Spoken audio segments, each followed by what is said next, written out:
Very good morning. Welcome to fun and learning school. કેમ છો બાળ દોસ્તો? મજામાં છો ને? આજે આપણે ધોરણ 4 વિષય ગુજરાતીમાં પાઠ 1 સાદ કરે છે એમાં આપણે પાર્ટ 1 પૂરક અને આઇડલ બંને એક સાથે જોઈશું. તો બાળ દોસ્તો, પૂરક વાંચનની અંદર પાના નંબર 84 ઉપર આપણે બુકને ખોલીશું. પહેલાં પૂરક વાંચનમાં આપણે પાઠ જોઈશું અને ત્યાર પછી આઇડલ જોઈશું. તો ચાલો પાના નંબર 84 ઉપર શરૂઆત કરીએ. ગુજરાતી ધોરણ 4 આ મોક પોસ્ટવાળી બુકનો આપણે પાના નંબર 84 ઉપર જોઈશું. ચાલો તો શરૂઆત કરીએ. પૂરક વાંચન. અહીંયા આપણે પૂરક વાંચનની અંદર સાદ કરે છે એના લેખક છે પ્રહલાદ પારેખ. તો ચાલો આપણે સુંદર મજાની કવિતાને માણીએ. સાદ કરે છે દિલ હરે છે મને એ સાદ કરે રે. સાદ કરે રે દિલ હરે રે મને એ સાદ કરે રે. સાદ કરવો એટલે કે બોલાવવા માટે મોટો અવાજ કે બૂમ પાડવી કે મને સાદ કરે છે એટલે મને બોલાવે છે. દિલ હરે રે એટલે મને દિલ હરે છે. ગામને પાદરે રોજ બપોરે ઝાડવા કેરી ડાળ સાદ કરે છે સાદને ટાણે.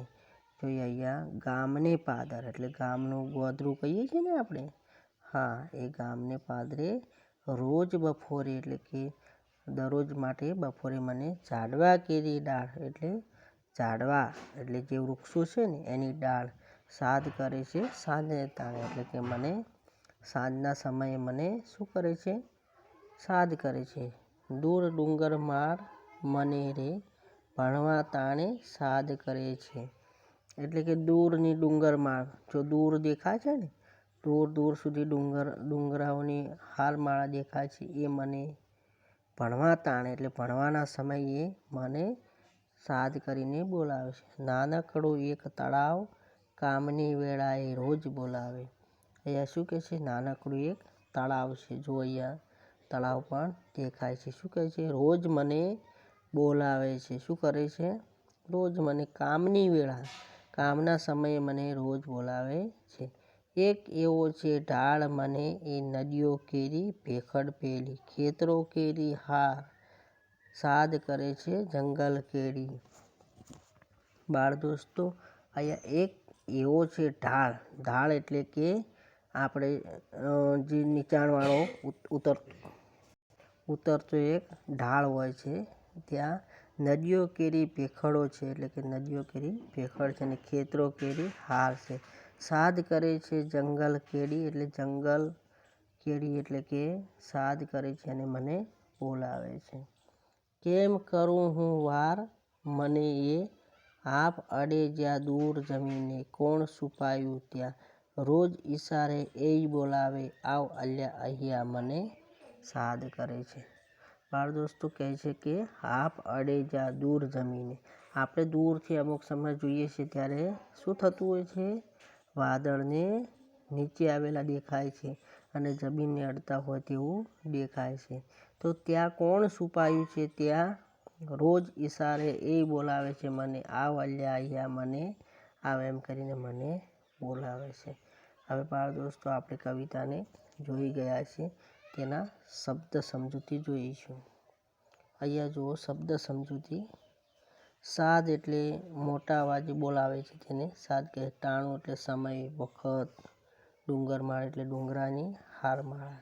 વેળા એટલે સમય અને વખત. ભેખડ એટલે ઝઝૂમતો ટેકરાનો ખૂણો, કરાડ. જંગલ કેરી એટલે શું થશે? જંગલનો સાંકડો પગ રસ્તો. ચાલો તો બાળ દોસ્તો, આપણે શબ્દ સમજૂતી જોઈ અને કવિતાને પૂર્ણ કરી છે પ્રહલાદ પારેખ દ્વારા રચિત.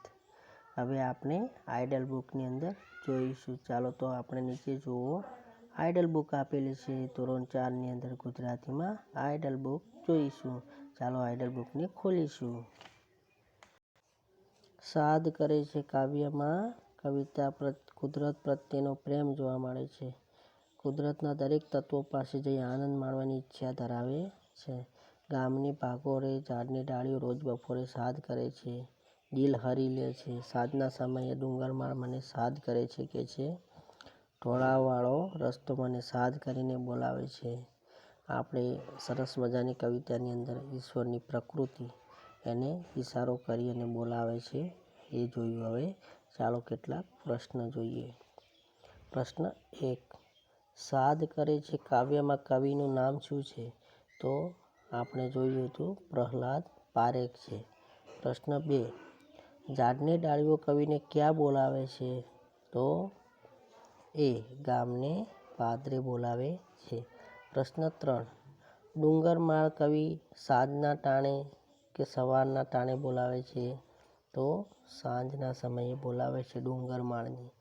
સવારના સમયે બોલાવતી નથી. 4 નંબર. તળાવ કવિને ક્યારે બોલાવે છે? તો તળાવ છે એ ભણવા ટાઈમે બોલાવે છે. તો બી પ્રશ્ન આપણો સાચો છે. 5 નંબરમાં જોઈશું.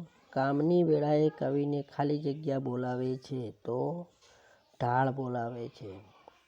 પ્રશ્ન 6. કવિને શા માટે વાર કરવાનું મન નથી થતું? નદીઓની ભેખડ, ખેતરોની હાર અને જંગલની કેડી સાદ કરીને કવિને બોલાવે છે. તેથી કવિને વાર કરવાનું મન થતું નથી. 7 નંબર. 7 નંબરમાં કવિને નદીઓની ખાલી જગ્યા બોલાવે છે? તો ભેખડ બોલાવે છે. પ્રશ્ન 8.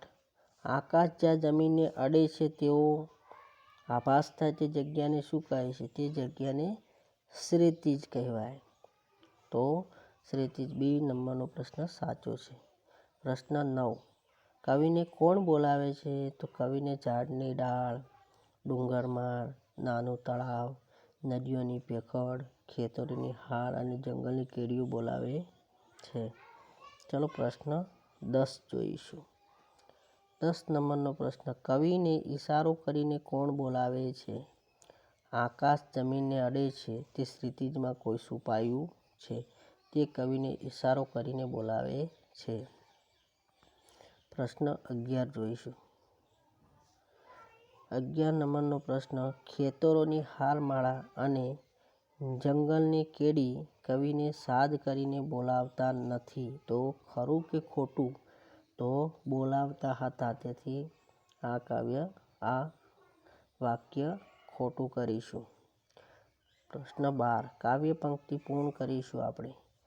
કવિતાની કાવ્ય પંક્તિ આપેલી છે. સાદ કરે છે પછી દૂરની ડુંગરમાળ ત્યાં સુધી આપેલી છે. તો ચાલો આપણે જોઈએ. સાદ કરે છે દિલ હરે છે મનને સાદ કરે છે ગામની પાદરે રોજ બપોરે ઝાડવા કેરી ડાળ સાદ કરે છે સાંજને ટાણે ડુંગરની ડુંગરમાળ.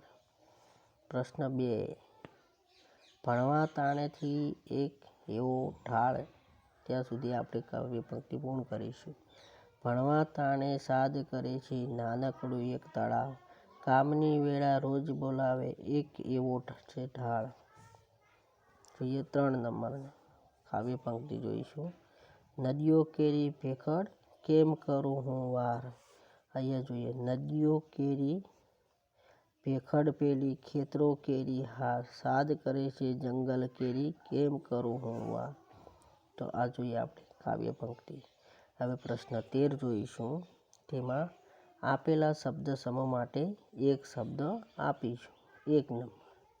ઝઝૂમતો ટેકરાનો ખૂણો એને આપણે કહીશું ભેખડ. 2 નંબર. બોલાવવા માટે મોટો અવાજ કરો તેને કહીશું સાદ કરે. 3 નંબર. જંગલનો સાંકડો પગ રસ્તો આપણે જંગલ કેડી એટલે જંગલનો સાંકડો પગ રસ્તો. 4 નંબર. ડુંગરાની હારમાળા તો ડુંગરમાળ. પ્રશ્ન 14. આપેલા શબ્દોના સમાનાર્થી શબ્દો આપો. 1. આત્મ તો પોતાનું. 2 નંબર. છુપાવવું તો સંતાડવું. 3 નંબર. તાણું તો સમય વખત 4 નંબર. કેડી તો પગ રસ્તો. પ્રશ્ન 15 જોઈશું.